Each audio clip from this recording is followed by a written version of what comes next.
இந்த வருட IPL season தொடங்கி இன்றைய தினம் மும்பை அணியும் கேகேஆர் அணியும் மோதியிருந்தது. அதுவும் நேற்றைய தினம்தான் ஐபிஎல் சீசன் தொடங்கி முதல் போட்டியில் ஆர்சிபி அணியும் ஹைதராபாத் அணியும் மோதியிருந்தது. இதில் ஆர்சிபி அணி வெற்றியும் பெற்றிருந்தது. அதனைத் தொடர்ந்து இந்த வருட ஐபிஎல் சீசனின் இரண்டாவது போட்டியான மும்பை வெர்சஸ் கொல்கத்தா அணிகள் மோதிய இன்றைய போட்டி என்பது உச்சக்கட்ட எதிர்பார்ப்புகளுக்கு மத்தியில் தொடங்கியிருந்தது. அதுவும் இந்த போட்டி தொடங்கும் போது பலருக்கும் அதிர்ச்சி என்பது காத்திருந்தது.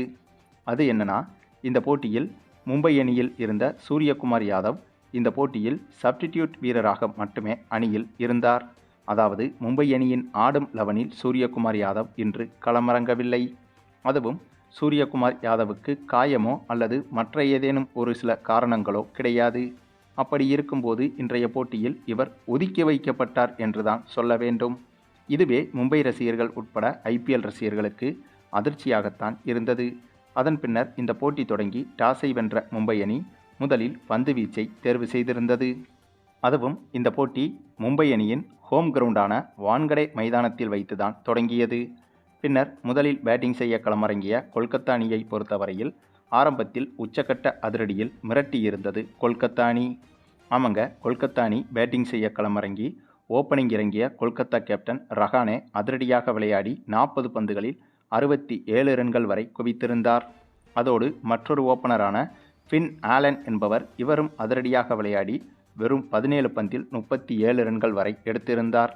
இவரை தொடர்ந்து ரகுவன்சி என்ற கொல்கத்தா பேட்ஸ்மேனும் அதிரடியாக விளையாடி அரை சதம் எடுத்து 51 ரன்கள் எடுத்திருந்தார்.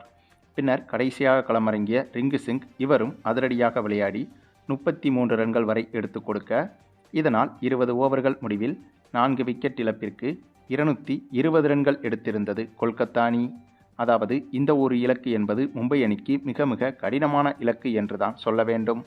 அதற்கு காரணம், இதற்கு முன்பு மும்பை அணி அதிகபட்சமாக கொல்கத்தா அணிக்கு எதிராக இவ்வளவு ரன்களை சேசிங் செய்ததே கிடையாது என்பதுதான் ஐபிஎல் வரலாறு. அதுவும் இதற்கு முன்பு ஒட்டுமொத்தமாகவே மும்பை அணியை பொறுத்தவரையில் 2022 வருடத்திற்கு பிறகு அதிகபட்சமாக 219 ரன்களை மட்டும்தான் சேசிங் செய்திருக்கிறது. அப்படி பார்த்தால் இந்த முறை 220 ரன்களை சேசிங் செய்தால் அது மும்பை அணியின் புதிய வரலாறாகவும் மாறும். அப்படிப்பட்ட சூழலில்தான் இந்த போட்டியில் சேசிங் செய்ய களமிறங்கியது மும்பை அணி. பின்னர் இந்த கடினமான இலக்கை நோக்கி களமிறங்கிய மும்பை அணியை பொறுத்தவரையில் மும்பை அணியும் அவ்வப்போது சில விக்கெட்டுகளை இழந்தாலும் கூட ரன் ரேட்டை குறைய விடாமல் அதிரடியாக விளையாடி போட்டி முழுவதும் கொல்கத்தா அணிக்கு சிம்ம சொப்பனமாகவே விளையாடியது. மேலும் இதுவரை மும்பை அணி 219 ரன்களுக்கு மேல் சேசிங் செய்து வெற்றி பெற்றதே கிடையாது என்ற அப்படிப்பட்ட ஒரு பிம்பம் என்பதை சுத்தமாக மறந்துவிட்டு இந்த போட்டியில் காட்டுத்தனமாக சூப்பராக பேட்டிங் செய்திருந்தது மும்பை அணி.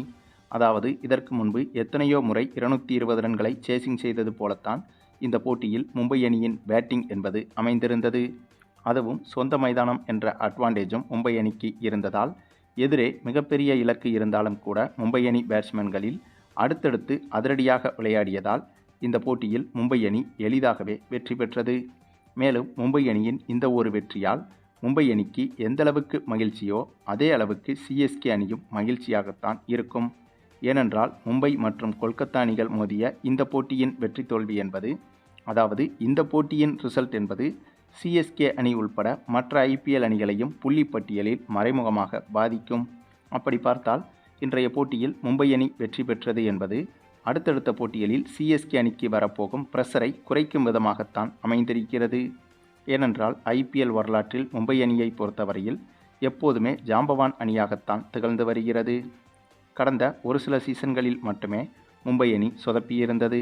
அதற்கும் காரணம், ரோஹித் சர்மா கேப்டன்சியிலிருந்து விலகி ஹார்திக் பாண்டியா புதிதாக கேப்டனாக பதவியேற்றார். அப்போது அந்த ஒரு விஷயம் என்பது மும்பை அணி ரசிகர்கள் மத்தியிலும் மிகப்பெரிய சர்ச்சையாக இருந்தது. அப்படிப்பட்ட சூழலில்தான் மும்பை அணி மோசமாக விளையாடி வந்தது.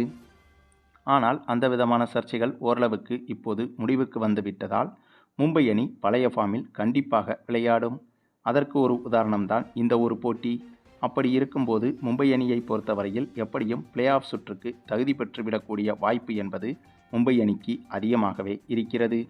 அப்படி இருக்கும்போது இன்று நடைபெற்ற கொல்கத்தா மற்றும் மும்பை அணிகளுக்கான போட்டியில் மும்பை அணி தோற்று போயிருந்தால்தான் சிஎஸ்கே அணி உட்பட மற்ற அணிகளுக்கும் பிரச்சனையாக இருந்திருக்கும். அதுவே மும்பை அணி இந்த போட்டியில் வெற்றி பெற்று விட்டதால் அடுத்தடுத்த போட்டிகளில் பிளே ஆஃப் சுற்றுக்கு போக வேண்டிய அழுத்தம் என்பது இப்போது மும்பை அணிக்கு கொஞ்சம் குறைந்திருக்கும். ஆகவே பிளே ஆஃப் செல்லும்போது பலம் வாய்ந்த அணிகள் ஏற்கனவே பிளே ஆஃப் சுற்றுக்கு தகுதி பெறக்கூடிய வெற்றிகளை பெற்றுவிடும்போது சிஎஸ்கே அணி உள்பட மற்ற அணிகளுக்கு அந்த அணி பிளே ஆஃப் சுற்றுக்கு போட்டியாக இருக்கப் போவதில்லை. இதுவே ஒருவேளை இன்றைய போட்டியில் கொல்கத்தா அணி வெற்றி பெற்றிருந்தால் மும்பை அணியை ஒப்பிடும்போது கொல்கத்தா அணியை வீழ்த்துவது என்பது சிஎஸ்கே அணிக்கு அடுத்தடுத்த போட்டிகளில் எளிதான காரியம்தான். ஆகவே இப்போது கொல்கத்தா அணி இந்த போட்டியில் தோல்வியடைந்து விட்டதால் ஒருவேளை அடுத்தடுத்த போட்டிகளில் பிளே ஆஃப் ரேஸில் கொல்கத்தா அணியும் சிஎஸ்கே அணியும் மோதும்போது சிஎஸ்கே வெற்றி பெறுவதற்கே வாய்ப்புகள் அதிகம். ஆக அதை கருத்தில் கொண்டுதான் இன்று நடைபெற்ற இந்த ஒரு போட்டியில் கொல்கத்தா அணி தோல்வியடைந்தது என்பது மறைமுகமாக புள்ளிப்பட்டியலில் சிஎஸ்கே அணிக்கு பாசிட்டிவாகவே மாறியிருக்கிறது. இன்னும் எளிமையாக சொல்ல வேண்டுமென்றால் இந்த ஐபிஎல் சீசன் தொடங்கி ஆரம்பத்தில் பலம் வாய்ந்த அணிகள் அதிகப்படியான வெற்றிகளை குவிப்பது என்பது சிஎஸ்கே போன்ற அணிகளுக்கு பாசிட்டிவாகத்தான் அமையும். அதற்கு காரணம் பலம் வாய்ந்த அணிகள் என்றால் சிஎஸ்கே, மும்பை, குஜராத் போன்ற இந்த 3 அணிகளை மட்டும்தான் சொல்லலாம். அப்படி பார்த்தால் குஜராத் அணியும் மும்பை அணியும் அதிகப்படியான வெற்றிகளை பெறும்போது பிளே ஆஃப் இடத்திற்கான 4 இடத்தில் 2 இடங்களை குஜராத் அணியும் மும்பை அணியும் பிடித்துவிடும். ஆகவே மீதி இருக்கும் 2 இடங்களில் கண்டிப்பாக சிஎஸ்கே அணி எந்தவித பிரஷரும் இல்லாமல் எளிமையாகவே சென்றுவிடும்.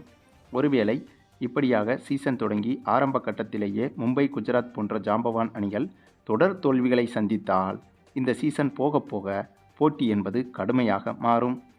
ஆகவே பலம் வாய்ந்த அணிகள் பிளே ஆஃப் சுற்றுக்கு போக வேண்டிய சூழ்நிலை என்பது கடைசி நேரத்தில் உருவாகினால் அந்த சமயத்தில் சிஎஸ்கே அணிக்கு எதிராக அத்தகைய பலம் வாய்ந்த அணிகள் மோதும்போது சிஎஸ்கே அணிக்கும் அது கடுமையான நெருக்கடியாக மாறும்.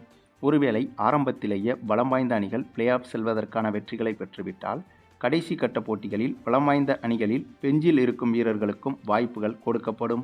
ஆகவே அதுபோன்ற சூழ்நிலைகளில் என்னதான் பலம் வாய்ந்த அணியாக இருந்தாலும் கடைசி சில போட்டிகளில் பெஞ்சில் அமர்ந்திருக்கும் அனுபவம் குறைவான வீரர்களை வைத்து விளையாடும் போது அந்த சமயத்தில் ஒருவேளை சிஎஸ்கே அணிக்கு பிளே ஆஃப் போக வேண்டிய கட்டாயத்தில் வெற்றி பெற்றே ஆக வேண்டிய சூழ்நிலையில் இதுபோன்ற பலம் வாய்ந்த அணிகளை எதிர்கொண்டால் அந்தந்த போட்டிகளில் சிஎஸ்கே அணி வெற்றி பெறுவதற்கான வாய்ப்புகள் என்பது கூடுதல் பிரகாசமாக மாறும். ஆகவேதான் இன்றைய போட்டியில் கொல்கத்தா அணியின் தோல்வி என்பது சிஎஸ்கே அணிக்கு மறைமுகமாக பாசிட்டிவாக அமைந்திருக்கிறது என்பதும் குறிப்பிடத்தக்கது. சரி, நீங்கள் சொல்லுங்கள், இன்றைய போட்டியின் வெற்றி தோல்வியை பற்றியும் குறிப்பாக இன்றைய போட்டியின் வெற்றி தோல்வி என்பது நம்முடைய சிஎஸ்கே அணிக்கு பிளே ஆஃப் ரேஸில் பாசிட்டிவாக மாறியதை பற்றியும் உங்களுடைய கருத்துக்களையும் கமெண்டில் தெரிவிங்க. மேலும் இந்த வீடியோ பிடிச்சிருந்தால் லைக் பண்ணுங்கள், மற்ற அனைவருக்கும் ஷேர் பண்ணுங்கள், மறக்காமல் நம்ம சேனலை சப்ஸ்கிரைப் பண்ணுங்கள்.